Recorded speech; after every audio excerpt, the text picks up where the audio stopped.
Во ова видео ќе ви споделам неколку совети за како да привлечете што повеќе видови на диви птици во дворче. Ќе ви кажам како може да си направите самите храна за колибри и за крај ќе оставам оној многу битен детал што да ставите за да им го привлечете воопшто вниманието на птиците.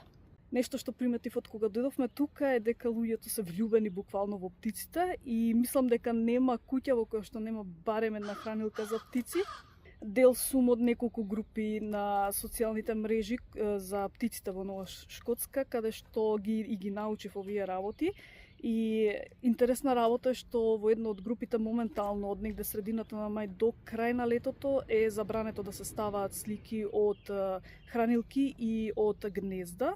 Тоа е така затоа што се советува летно време да не се остава премногу храна на хранилки за птиците, само за да се спречи ширење на болести или зарази.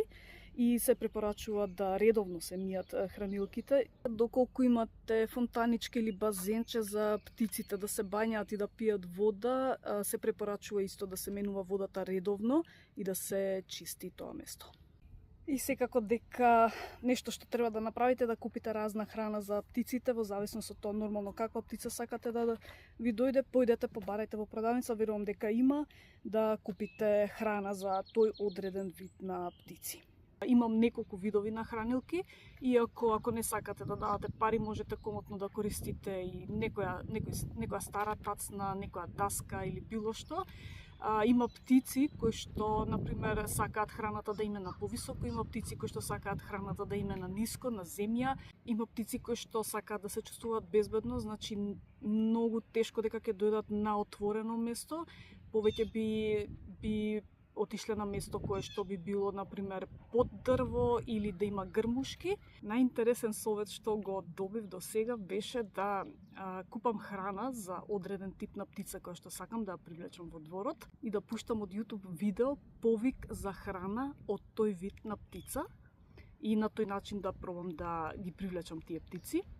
Во Нова Шкотска има над 470 видови на птици. Тука спаѓаат и оние кои што доаѓаат само одреден дел од годината, а кај нас во дворче моментално доаѓаат околу 10 видови на птици. Покасно ќе ви ја покажам и нашата станица за птици, која што си ја направивме сами. Нешто што приметив е дека за клукедрвците и нормално за колибрите треба да имате посебен вид на хранилка, додека за другите птици не е толку битно. Колибрите се хранат од вакви хранилки. Може да биде ваква или може да биде тегличка исто со ваков отвор, додека клукедрвците доаѓаат на ваков вид на хранилка со ваков вид на храна. На мојата Facebook страна, која што ќе ја споделам во коментар, почнав да ставам фотографии од птиците кои што доаѓаат кај нас во дворче и некои интересни факти за нив, така да ако сакате да ги погледнете, можете да ме заследите. И сега како да припремите храна за колибри? Две работи ви требаат: шекер и вода, стриктно бел шекер, без апсолутно никакви додатоци.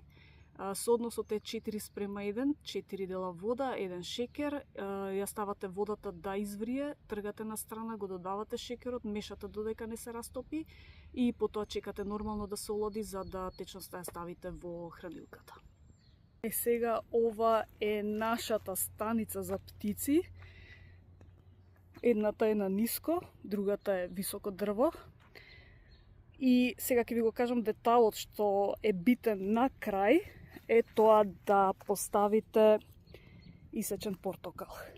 Портокалот, бојата на портокалот е она што ќе ги привлече птиците да дојдат тука.